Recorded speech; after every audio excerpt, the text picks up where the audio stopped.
Hola, yo de nuevo.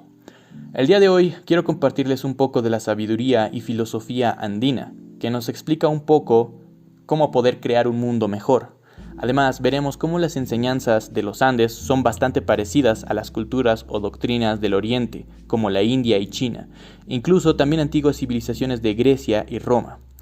También reconoceremos las partes negativas de ciertas tradiciones andinas que se han ido degradando con el tiempo.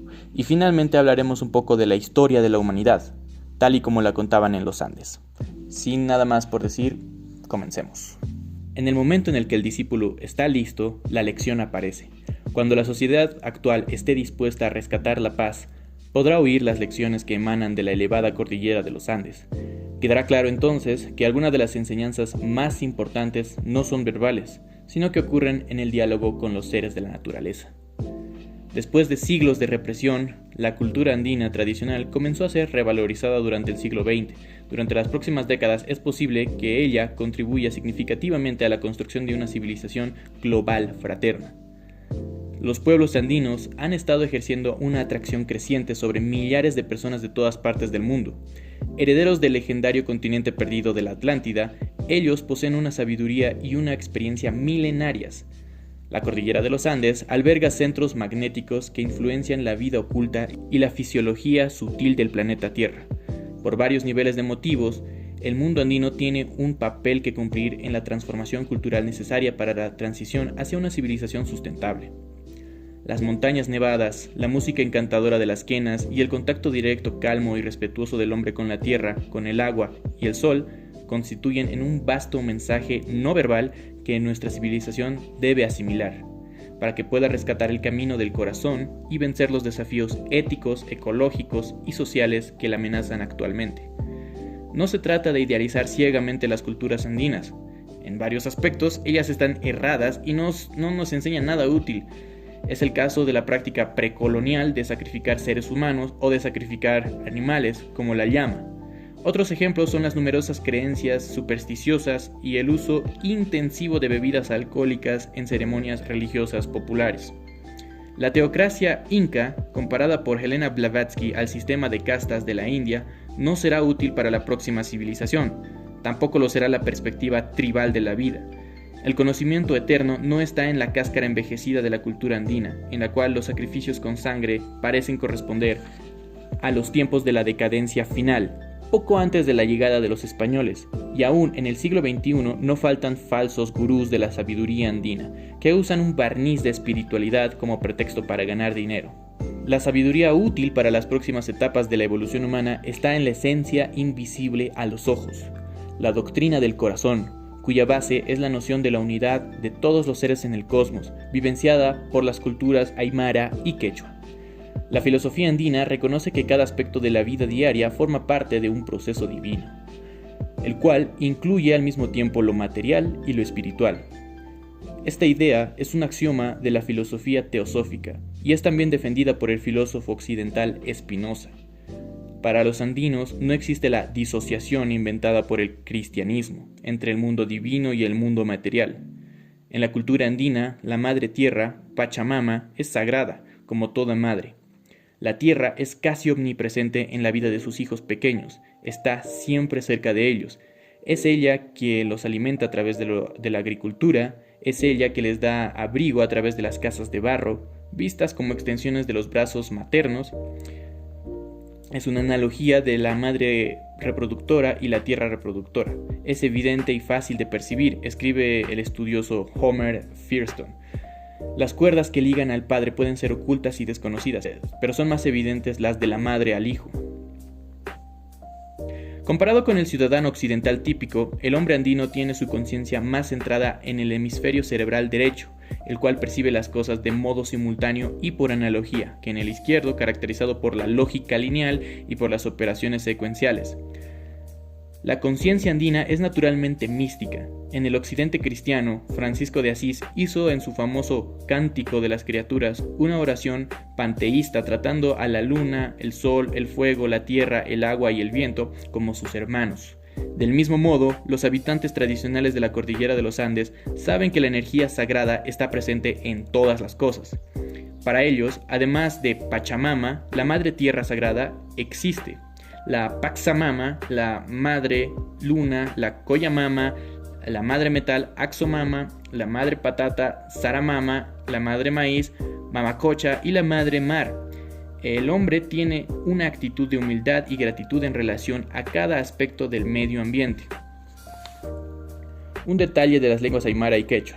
Las dos principales del mundo andino deja clara la predominancia del hemisferio cerebral derecho y de la función intuitiva no dualista.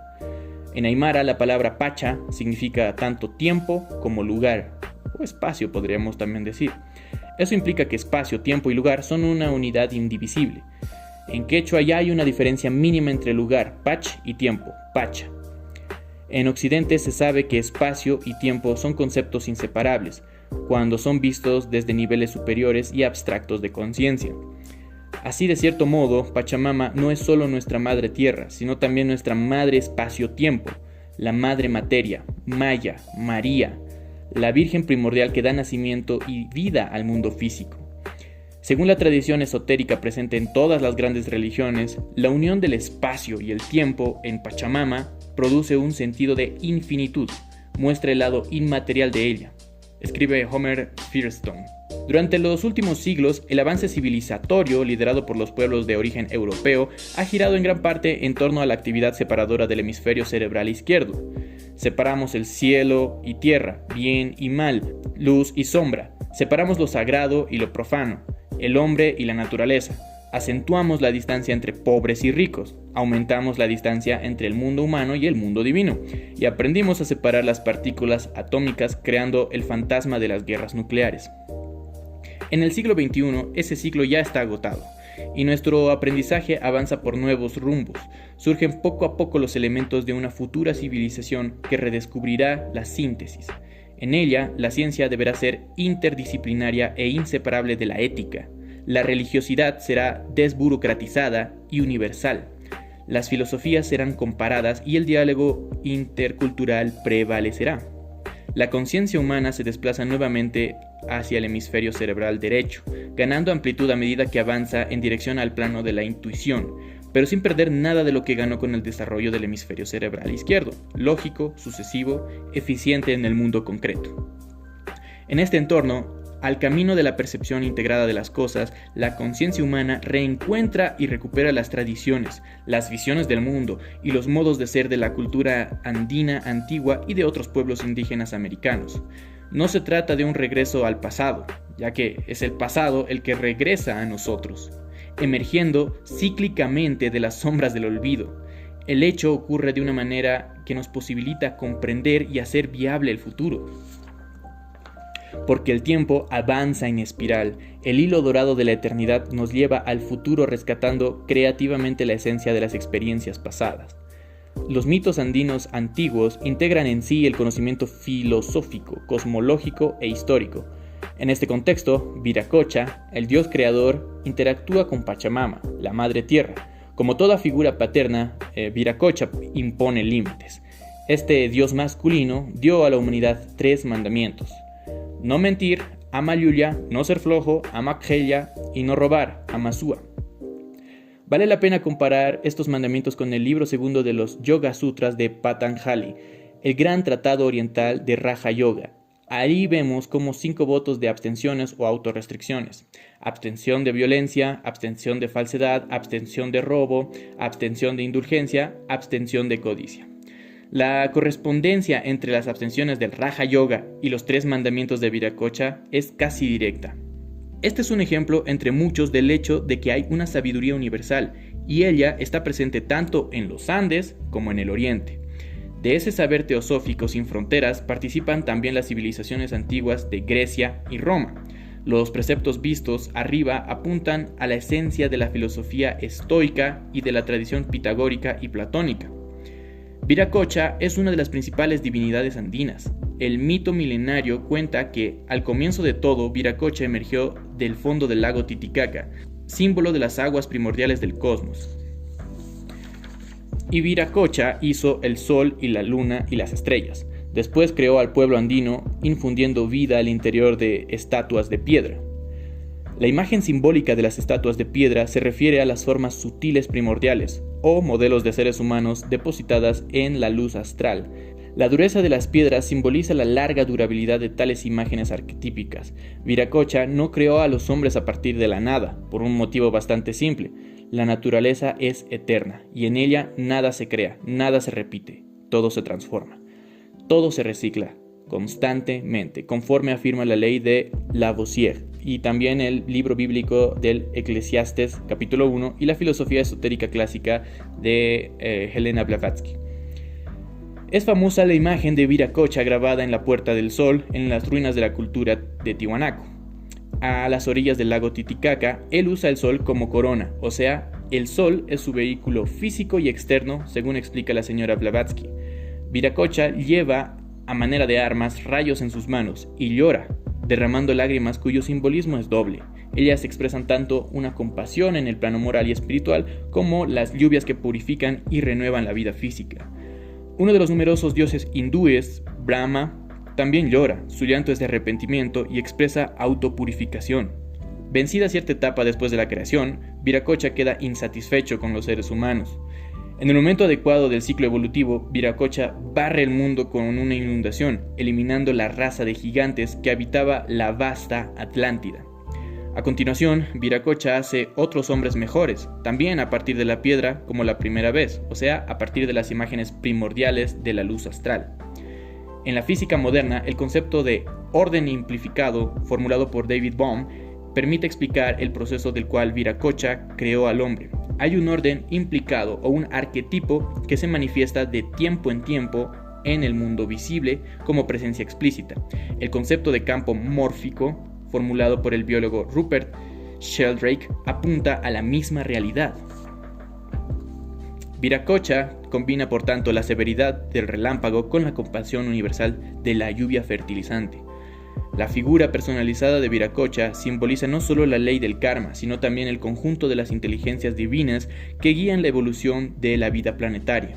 Según la literatura teosófica, las primeras razas humanas no usaban cuerpos físicos, solo la tercera y cuarta raza tenían cuerpos, los cuales eran mucho más grandes que nuestro organismo actual, según revela Helena Blavatsky en La Doctrina Secreta. De hecho, las leyendas y tradiciones de todos los pueblos hablan sobre la existencia pasada de seres gigantes, animales y humanos, y la cultura andina está lejos de ser una excepción. La inundación, usada como instrumento para eliminar a los hombres que Viracocha creó y con los cuales estaba insatisfecho, corresponde naturalmente al gran diluvio de la narración judía, adoptada por los cristianos, pero el hecho también equivale a la inundación de la Atlántida, sobre la cual escribió Platón. La catástrofe ocurrió cuando la mayor parte de la población del continente había caído en un egoísmo desenfrenado, dejando de corresponder al propósito de la evolución, que es el autoperfeccionamiento. Todas las tradiciones culturales y religiosas establecen una relación de causa y efecto entre la ética de un pueblo y el ciclo geológico y ambiental al cual está ligado y del cual depende. Los ciudadanos de la primera mitad del siglo XXI tienen motivos para reflexionar sobre este punto. Es interesante registrar que, para evitar un nuevo fracaso de su creación, Viracocha pasó a caminar personalmente entre los hombres, disfrazado de un pobre mendigo harapiento, pero enseñando cosas útiles al progreso civilizatorio. Y él también hacía milagros. Es común en la mitología hindú que grandes dioses aparezcan entre los hombres caracterizados como mendigos. Esa imagen simboliza la presencia constante de sabios y mensajeros divinos entre los humanos, aunque casi siempre estén de incógnito. Los dioses mendigos no siempre son reconocidos. Una de las principales lecciones que el mundo andino nos transmite es, pues, la de que el egoísmo lleva no solo a un individuo, sino también a una civilización a la decadencia. Es por el altruismo como se consigue la regeneración de la vida. La tradición de los Andes enseña que la energía divina del cosmos está presente en los árboles, en los ríos, en las piedras, estrellas y montañas, así como en las plantas y en los animales. Esta es también la enseñanza de las filosofías asiáticas y un maestro de los Himalayas afirmó, refiriéndose al espíritu universal: cada grano de arena, cada pedrusco o cada roca de granito es ese espíritu cósmico, cristalizado o petrificado. La filosofía andina antigua ve al hombre como integrado a todos los seres. Ella supera el intelectualismo frío que aún hoy en día ilude a vastos sectores de nuestra civilización. La reanudación de la motivación altruista es parte de nuestro despertar. Sin embargo, el sentimiento correcto y profundo no niega el uso de la razón. Al contrario, amplía su alcance porque un mundo emocional purificado coloca a la razón humana al servicio del bien colectivo y de la verdad universal. Para la sabiduría andina, cada gesto humano y cada aspecto de nuestra vida cotidiana deben formar parte de un gran ritual, permanentemente de celebración de la vida y el cosmos. Los dioses andinos son inseparables de lo cotidiano, por eso la patata y el maíz están vinculados a seres divinos. Plantar es sagrado, cosechar es sagrado, separar las semillas para la plantación del próximo año es un ritual sagrado. Construir una casa es algo que se hace en presencia de los dioses. Hay una unidad fundamental entre lo cotidiano y lo sagrado. Cada una de nuestras actitudes forma parte de la vida del cosmos y consecuentemente necesitamos actuar del modo correcto. Este redescubrimiento de la sabiduría universal de los Andes es uno de los elementos por los cuales la sociedad humana puede reunificarse con su propia esencia y así eliminar las fuentes innecesarias de dolor y sufrimiento. La filosofía esotérica muestra cómo la tarea puede llevarse a cabo. En este amplio contexto, los mandamientos éticos de Viracocha, no mentir, no ser flojo y no ser deshonesto, constituyen parte del legado andino para la civilización del futuro.